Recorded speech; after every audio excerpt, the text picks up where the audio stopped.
ఈరోజు మునక్కాయ శనగపప్పు పౌడర్తో నేను ఒక కర్రీ అనేది రెసిపీ చేశాను. ఎలా ఉంటుందో టేస్ట్ చూద్దామని నేను అనుకున్నాను. ఇది చాలా బాగా వచ్చిందండి.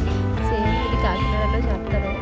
ముందుగా మనం వేడి నీళ్ళు పెట్టుకుని మునక్కాయలు ఉన్నాయి కదండి, మనం వేడి నీళ్ళు బాగా కొంచెం ఉడికిస్తారనుకోండి సరిపోతుంది.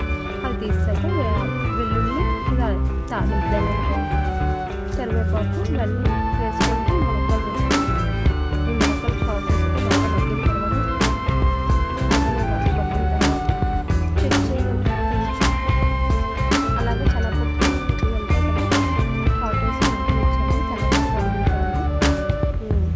ఈ శనగపప్పు అనేది అందులో వెల్లుల్లి కూడా వేసి కొంచెం కొబ్బరికాయ వేసుకొని కొంచెం సాల్ట్ వేసుకొని కారం పొడి వేసుకుంటే మొత్తం ఇవన్నీ మిక్సీ జార్లో జడిస్తే పొడి అనేది వస్తుంది. పొడి అనేది ఇప్పుడు మనం మునక్కాయలు తాలింపు పెడతాం